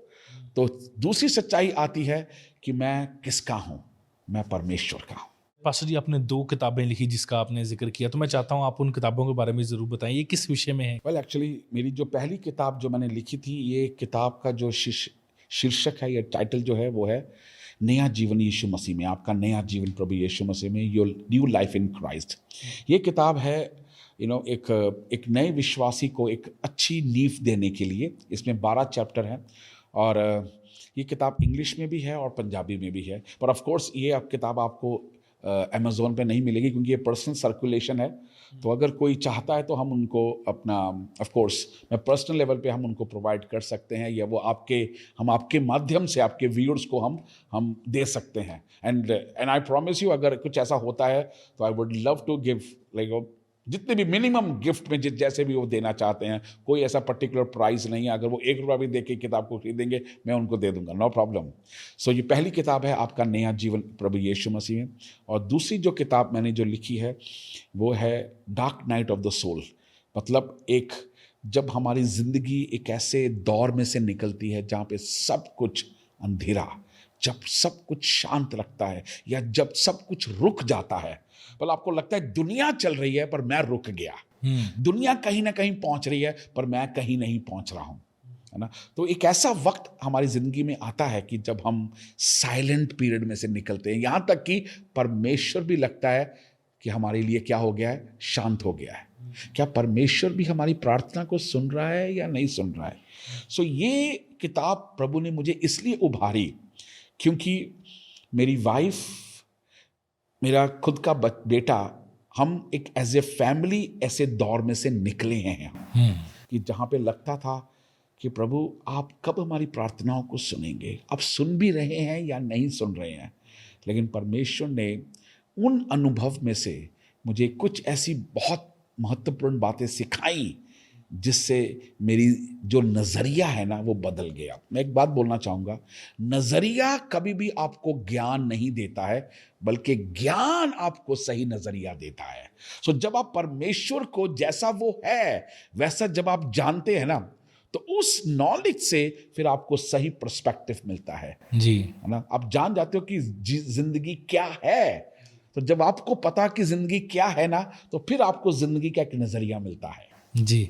तो वही परमेश्वर ने मेरे नज़रिए को बदला कि प्रभु कहता है कि चाहे, अगर आप भजन संहिता में पढ़ सकते हैं, उसमें ऐसा लिखा है, चाहे रात को रोना भी पड़े पर सुबह हम आनंद करेंगे। यस, है ना। सॉरो में comes in the night but Joy comes in the morning. तो मैं हमेशा एक बात बोलता हूँ कि धुंध आ जाती है ना तो सूरज निकलता हुआ भी नजर नहीं आता है, पर जैसे जैसे धूप बढ़ती है ना तो धुंध छट जाती है यस, और सूरज की रोशनी नीचे आ जाती है। ऐसे ही हमारा हमारी जिंदगी में जो भी वक्त है ना वो एक टेम्पररी सीजन है। और बाइबल में लिखा है सबोपदेशक की किताब में कि स्वर्ग के नीचे पृथ्वी के ऊपर हर एक बात का परमेश्वर ने समय रखा है। रोने का समय है तो आनंद करने का भी समय है। कोई बात नहीं, जो आंसू बहाते हुए बोते हैं वे जय जयकार के साथ काटने भी पाएंगे। आज अगर रोकर बोने का समय है तो परमेश्वर कहता है कल फसल को आनंद के साथ काटने का भी वक्त आएगा। प्लीज गिव अप मत करिए, गिव अप मत करिए। ये मत कहिए कि प्रभु हमें छोड़ गया, या प्रभु ने हमें भूल गया, या परमेश्वर ने हमें छोड़ दिया, या परमेश्वर के उद्देश्य में मैं नहीं रहा। No no no no no no no no. बहुत सारे प्रभु के लोग जो हैं वो इस तरह के दौर में से निकले हैं, पर उन्होंने गिव अप नहीं किया, अपने ईमान को नहीं छोड़ा उन्होंने। यस। तो आपकी जो पहली बुक है वो उसकी प्लीज आप उसकी भी शॉर्ट समरी हमें। एक्चुअली उसकी जो शॉर्ट समरी ये है कि वो मैं अपनी पर्सनल लाइफ में मैं जब प्रभु के यीशु मसीह के पास आया तो मुझे मेरे पहले 5 साल मसीह जीवन के मेरे पास कोई भी एक आत्मिक अगुवा नहीं था जो मेरी जिंदगी में एक अच्छी नींव को डाल सकता। आज एक बहुत ही अद्भुत या प्रसिद्ध विषय है जिस पर आज कलीसियाएं बहुत एक्टिवली पार्टिसिपेट कर रही हैं, और वो है डिसाइपलशिप के ऊपर। लेकिन मेरे उस टाइम पे ना जो डिसाइपलशिप था ना, या चेले बनाना, या एक नए विश्वासी को प्रभु में मजबूत कैसे करना है, वो इतना चलन में नहीं था। सो मेरे जो पहले 5 साल थे ना वो आत्मिक जिंदगी को लेके बहुत स्लो थे। मुझे उन 5 सालों में जहां होना चाहिए था ना, किसी ने आके मेरी मदद नहीं की। सो होता क्या है ना कि आप जब किसी नए कॉलेज में जाते हैं ना, तो फ्रेशर्स की क्या होती है? पार्टी, रैगिंग होती है, रैगिंग होती है, राइट ना? पार्टी भी होती पर है। आप जानते हो कि आप एक फ्रेशर हो, और जो रैगिंग है ना, वो इंसान के एक्चुअल मॉरल के लिए, उसके उसके उसको इनकरेज करने के लिए, या एक कॉलेज का माहौल के लिए वो ठीक नहीं है। तो आप जब सीनियर्स बनते हैं ना, तो आप क्या बोलते हो? नहीं यार, रैगिंग ना ठीक नहीं है, तो मैं क्या करूँगा, मैं आगे चलकर एज ए सीनियर मैं किसी की रैगिंग नहीं करूँगा। ऐसे ही मेरे साथ हुआ कि मेरे 5 साल में मेरी आत्मिक उन्नति के लिए मुझे एक अच्छी नींव नहीं दी किसी ने। तो जब मैं परिपक्व हुआ, तो मेरे अंदर जो सबसे पहला रियलाइजेशन जो आया, वो था कि प्रभु, नए विश्वासियों को एक अच्छी नींव देनी बहुत ज़रूरी है।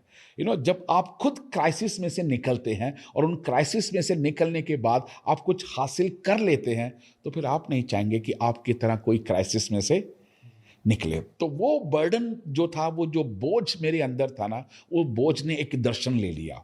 तो उस दर्शन के आधार पर फिर मैंने ये किताब लिखी। तो ये किताब 12 चैप्टर्स के साथ जुड़ी हुई है, और वो 12 जो है ना, वो एक आधारशिलाएं हैं जो एक नई अच्छी नींव को डालने के लिए हैं, जो कि एश्योरेंस ऑफ साल्वेशन, यानी उद्धार के यकीन से लेकर, जिसमें बपतिस्मा है, आओ हम बपतिस्मा ले, आओ हम कलीसिया में जाएं, वचन पढ़ने वाली कलीसिया के ऊपर जाएं, आओ हम अपने माता पिता का आदर करें, आओ हम अपने कलीसिया से प्रेम करें, आओ अपने अधिकारियों के अधीन रहें।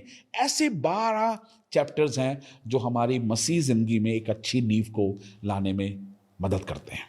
जी, तो ये आपकी टेस्टिमनी है, आपकी ज़िंदगी का सफ़र है, और एक्सपीरियंसेस भी हैं जो आपने इस किताब में उतारे हैं। तो मेरा फेथ है, अगर आप इस किताब को पढ़ना चाहते हैं, तो मैं डिस्क्रिप्शन में पास्टर जी का नंबर रख दूंगा, तो आप उन्हें डायरेक्ट कॉल कर सकते हैं या हमें बता सकते हैं, हम अरेंज कर सकते हैं आपके लिए उन बुक्स को, क्योंकि स्पोर्टिंग लिटरेचर को पढ़ना आपके लिए बड़ा ही अहम है। अगर आप पंजाब में या पूरे विश्व में कहीं पे भी बड़े प्रचारकों को अगर आप देखते हैं, तो उनकी लाइफ में बढ़ने का एक बहुत ही महत्वपूर्ण सीक्रेट ये भी है कि उन्होंने अपने पास्ट में बहुत सी किताबें पढ़ी हैं, बहुत सा लिटरेचर पढ़ा है। बाइबल के अलावा उन्होंने बहुत सी स्पोर्टिंग बुक्स पढ़ी हैं, इसीलिए आज वो उस मुकाम पे हैं। अगर पंजाब की बात करें, अगर आपने अपोस्टल अंकुर जी की लाइफ को देखा होगा, तो वो अक्सर ही कुछ किताबों की बात करते हैं। पास्टर पॉल युंगेजू की बात करते हैं, पास्टर बेनी हिन जी की बात करते हैं, उन्होंने बहुत सी उनकी किताबें पढ़ी हुई हैं, इसलिए वो उनकी बात कर पाते हैं। इसलिए अगर आपने भी ऐसी सपोर्टिंग बुक्स जो खुदावंद के खादमों ने अपनी ज़िंदगी का निचोड़ या अपने जीवन के उस सफ़र को लिखा हुआ है, जब आप पढ़ेंगे, आपकी ज़िंदगियाँ निस्संदेह सेम नहीं रहेंगी। मेरा परमेश्वर आपको एक नया मुकाम, एक नया लेवल देंगे उन किताबों के द्वारा। तो पास्टर जी, आप मेरे को एक चीज़ बता रहे थे, अभी मेरे को एकदम माइंड में आई कि रिस्पेक्ट एज की नहीं करनी, रिस्पेक्ट करैक्टर की करनी है। मैं चाहता हूँ आप हमारे दर्शकों को उस फैक्टर को ज़रूर शेयर करें, क्योंकि ये एक बहुत ही इंपॉर्टेंट चीज़ है पेरेंट्स के लिए। Yes, absolutely. बहुत सारे ऐसे बच्चे हैं जिनका शारीरिक शोषण होता है या मानसिक शोषण होता है, कि वो फिजिकल अब्यूज़, सेक्सुअली अब्यूज़ या मेंटली अब्यूज़, यहाँ तक कि वर्बली अब्यूज़ में से निकलते हैं, ऑफ कोर्स। पर मैं सेक्सुअली अब्यूज़ को ज़्यादा हाईलाइट करूँगा, और क्योंकि ये दौर अभी भी बंद नहीं हुआ है। हमें आज भी बहुत सारे केसेस देखने को, सुनने को मिल जाते हैं जहाँ पे बच्चों का शोषण होता है। और अनुभव से पता चला है कि मोस्टली बच्चे जब इस तरह के शोषण में से निकल कर जाते हैं, और वो उनके पारिवारिक दूर के रिश्तेदार होते हैं या नज़दीकी दोस्त होते हैं, या उनका आना जाना घर में बहुत फ्रिक्वेंटली होता है, जिन पर हम बहुत अंधाधुंध विश्वास करते हैं, और हम सोच भी नहीं सकते हैं कि ये तो 70 साल के बुजुर्ग हैं, ये तो 65 साल के रिटायर्ड है ना अंकल जी हैं, तो ये क्या करेंगे। तो मैं एक बात हमेशा कहता हूँ कि हमें जो इज्जत है या जो आदर है ना, वो उम्र का नहीं करना है। नो, हमें आदर एक चरित्र का करना है। We are supposed to respect the character, not the age, है ना। क्योंकि अगर 70 साल का भी इंसान इमोरल हो सकता है, 80 साल का इंसान भी करप्टेड हो सकता है ना। और अगर वो हो सकते हैं, तो हम उनके बुढ़ापे को देखकर ये नहीं कह सकते कि ये तो कुछ नहीं करेंगे। नो, हमें हमेशा हमेशा कैरेक्टर का सम्मान करना है, चरित्र का सम्मान करना है, अदरवाइज और कुछ नहीं। वैसे आज का जो टाइम है, आपको अपने बच्चों की केयर खुद को ही करनी पड़ेगी। कोशिश करें अपने बच्चों को किसी दूसरे के घर में या किसी दूसरे के पास छोड़ने की बजाय उसकी टेक केयर आप खुद करें, क्योंकि वो आपके बच्चे हैं, वो आपकी रिस्पॉन्सिबिलिटी है। वो खुदावंद ने आपको एक ऐसी बरकत दी है जो बहुत से लोग वंचित हैं इस बरकत से। तो absolutely. इसलिए आपके बच्चों को, क्योंकि जैसे पास्टर जी भी बता रहे हैं, तो हम बात कर रहे थे, बड़ी सारी न्यूज़ ऐसा है कि घर में किसी रिलेटिव ने या किसी ट्रस्टवर्दी बंदे ने जिन पे हम बड़ा भरोसा करते हैं, जी हमारे बच्चे इनके साथ सेफ हैं, तो कई बार वो भी कुछ ऐसी चीज़ें हमारे बच्चों के साथ कर देते हैं कि वो अनएक्सपेक्टेड होती हैं, और बच्चे, वो तो बच्चे होते हैं, वो बता नहीं पाते। तो इसलिए आप अपने बच्चों को ज़रूर रेड फ्लैग्स को इग्नोर ना करें। मैं फिर से कह रहा हूँ, अगर कोई भी कहीं पे भी आपको चीज़ खटकती है, आपके बच्चे के जीवन में गलत हो रही, तो आप उसको इग्नोर ना करें। इमीडिएट इफ़ेक्ट पे पता करें कि अगर आपके बच्चे ने कोई ऐसी एक्टिविटी की है या आपको कोई चीज़ बता रहा है, उसके पीछे का रीज़न क्या है। तो पास्टर जी, और कोई चीज़ आप दर्शकों के साथ शेयर करना चाहें? एक बात जो मेरे अंदर आ रही है वो है कि जो बाइबल के अनुसार है ना, बाइबल में लिखा है बच्चे यहोवा की दी हुई मिरास हैं यस। और हम उनके भंडारी हैं। तो हमें इस जिम्मेदारी को समझना है कि परमेश्वर ने हमें बच्चे सिर्फ दुनिया में लाने के लिए नहीं दिए हैं, बल्कि इस दुनिया में उनको हमें सिखाना है, हमें उनको परमेश्वर का वचन सिखाना है। आप जॉयस मेयर एक बात ज़रूर कहती है जेल में जाकर किसी को, कैदी को बाइबल देना अच्छा है, पर और भी अच्छा होता कि अगर उस कैदी को बचपन में बाइबल दे दी जाती तो उसको जेल में बाइबल देने की नौबत ना आती। यस।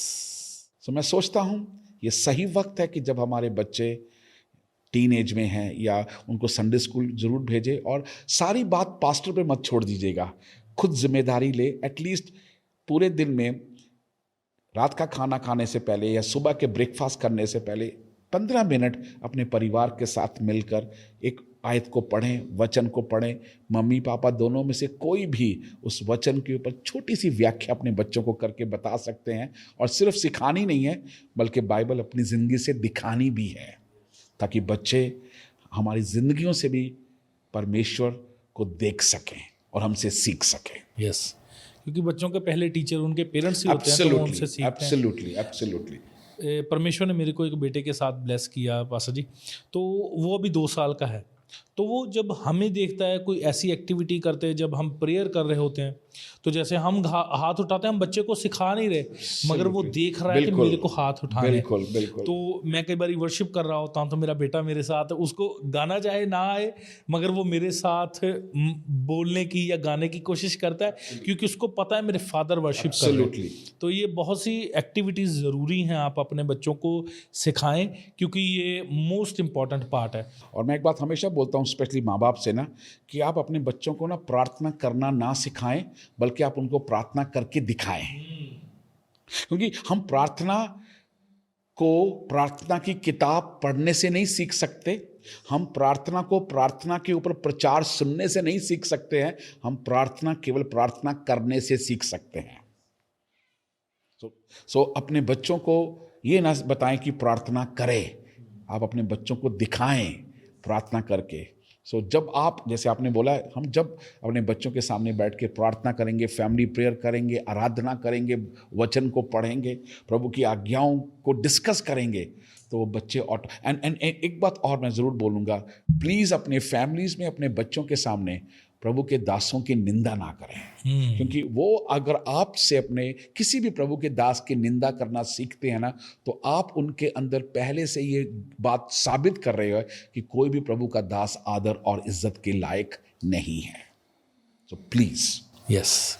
तो पास्टर जी, मैं चाहता हूँ जाने से पहले आप उन हमारे दर्शकों के लिए दुआ ज़रूर करें जो उसी सिचुएशन से निकल रहे हैं जिससे आप निकल के आए। उससे पहले मैं चाहता हूं आप, क्योंकि दर्शक ना कई बार कमेंट करते हैं जब आपके पास गेस्ट आते हैं, तो उनसे पूछें कि वो कहाँ के रहने वाले हैं और उनकी फैमिली में कौन कौन है। वेल एक्चुअली मैं प्योर पंजाबी हैं और मैं लुधियाना में पैदा हुआ। लुधियाना में मैंने अपनी स्टडीज़ की, लुधियाना में ही मेरी शादी हुई और मेरी पत्नी है जिसका नाम हर्षना है, और मेरे 3 बच्चे हैं। बेटी का नाम मनीषा है, बेटे का नाम जोशुआ है, और तीसरी बेटी है उसका नाम जेसिका है।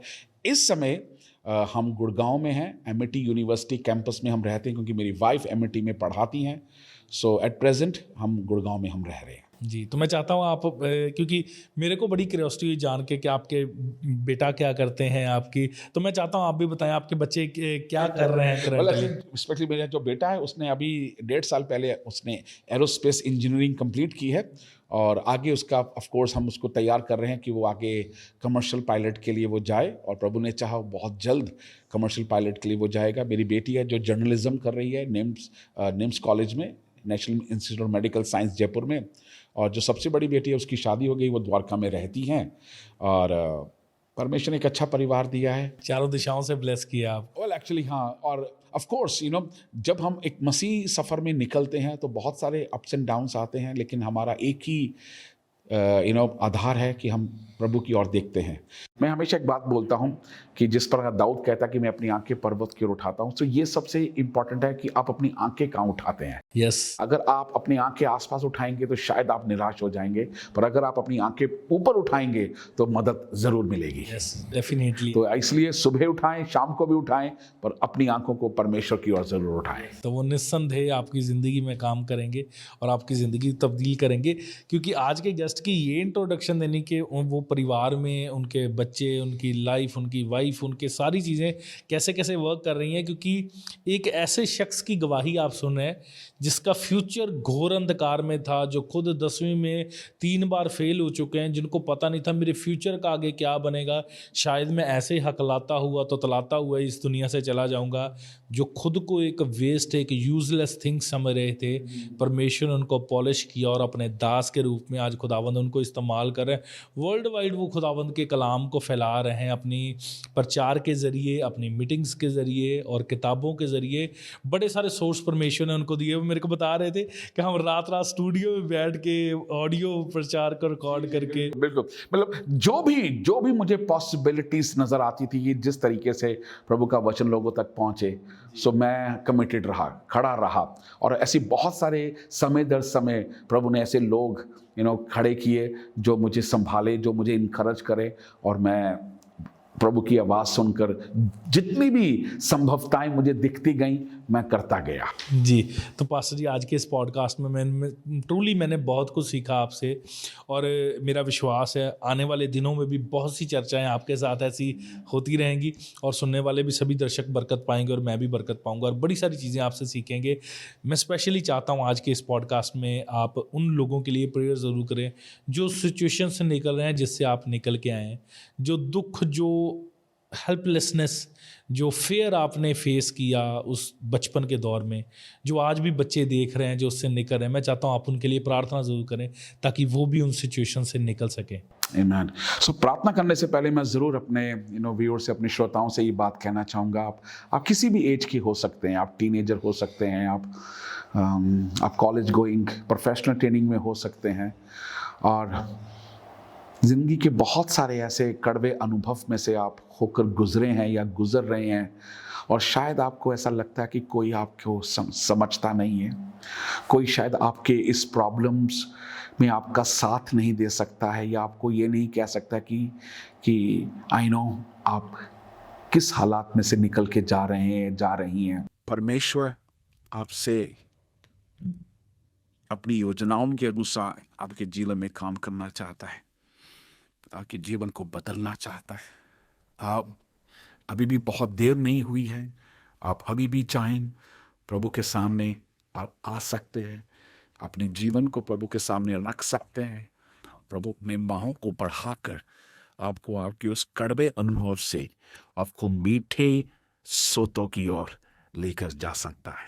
आइए हम प्रार्थना करें। प्रभु जी, हम आपको धन्यवाद देते हैं यीशु मसीह के नाम से। परमेश्वर, मैं धन्यवाद देता हूँ इस अच्छे प्लेटफॉर्म के लिए प्रभु, जिसके माध्यम से प्रभु आज हम आपके लोगों से प्रभु, स्पेशली प्रभु उन जवानों से, उन टीनेजर से प्रभु, जो प्रभु जी बड़े कड़वे अनुभव से निकले प्रभु, बहुत सारे ऐसी ट्रेजेडीज उनकी ज़िंदगी में हुई, बहुत सारी मिसहैपनिंग उनकी ज़िंदगी में हुई, बहुत सारी ऐसी अनएक्सपेक्टेड बातें, अनचाही बातें प्रभु, जो बातें उन्होंने कभी सोची नहीं थी, जो बातें प्रभु उन्होंने कभी अपनी जिंदगी में योजना के अंतर्गत नहीं रखी थी प्रभु कि ऐसा हो जाएगा उनकी जिंदगी में, पर ऐसा हो गया प्रभु। प्रभु उनकी जिंदगी एक बिखरी हुई, टूटी हुई जिंदगी, ऐसा लग रहा है कि दलदल में फंसते जा रहे हैं प्रभु, पर आज मेरी ये प्रार्थना है प्रभु, जिस प्रकार प्रभु आपने मुझे उभारा, जिस प्रकार प्रभु आपने अपने हाथों को बढ़ा के परमेश्वर ने आप मुझे निकाला प्रभु, ऐसे बहुत सारे जवानों को आप निकालिए प्रभु। पवित्र आत्मा, मेरी ये प्रार्थना है, जिस प्रकार आपने मेरे मरणहार अवस्था को, मरणहार जिंदगी को आपने जीवित कर दिया, ऐसे बहुत सारी जिंदगियां जो इस समय प्रभु मुर्दा हालात में है, मुर्दा अवस्था में है प्रभु, चाहे वो मानसिक तौर पे, भावनात्मक तौर पे प्रभु, आत्मिक तौर पे मुर्दा हर अवस्था में है प्रभु, अपना हाथ बढ़ाइए प्रभु, उनको छूइए परमेश्वर प्रभु, क्योंकि हम जानते हैं आप अभी भी ज्यों का त्यों करने के योग्य है प्रभु, आप अभी भी उनको चंगाई देने के योग्य है प्रभु, आप अभी भी उनकी जिंदगी में एक नई शुरुआत देने के योग्य है परमेश्वर प्रभु। हम जानते प्रभु अभी भी आपकी योजनाएं प्रभु जी उनके जीवन में सफल और प्रबल होती है परमेश्वर प्रभु। हम चाहते हैं अपना धर्म ने दाहिना हाथ बढ़ाइए प्रभु, और इस समय जिस अवस्था में है प्रभु, वहां से आप उनको निकाल के प्रभु अपने राज्य में ले आइए प्रभु, उस अंधकार में से निकाल कर अपने राज्य की ज्योति में ले आइए प्रभु।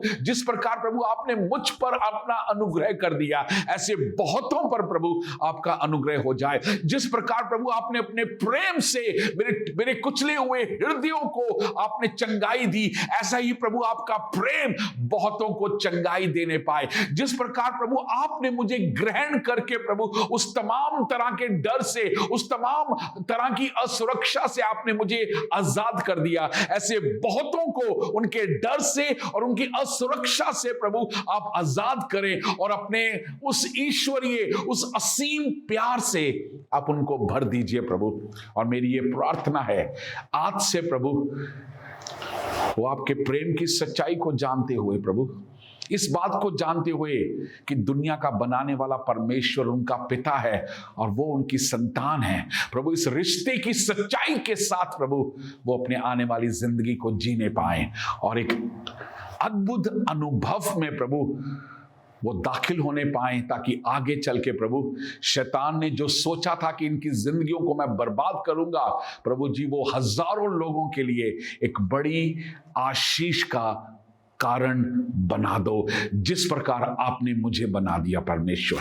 हम सारा धन्यवाद प्रभु आपको देते हैं। ये प्रार्थना अपने उद्धारकर्ता प्रभु यीशु मसीह के नाम से मांगते हैं, आमीन। Thank you pastor ji. Thank you Sahil, thank you so much. मेरा विश्वास है जितने लोगों ने आज के इस पॉडकास्ट को सुना, पास्टर जी की गवाही को, उनकी लाइफ के एक्सपीरियंस को सुना, मेरा विश्वास है आपकी ज़िंदगियां उससे तब्दील होंगी और आप अपने जीवन में एक नए रेलम को फील करेंगे। जैसे खुदावंद उनको उस बड़े दुख से, उस बड़े सौरव से निकाल कर, उस दलदल से निकाल कर बाहर लेके आए, मेरा परमेश्वर उसी रीति से आपकी ज़िंदगी में भी काम करे।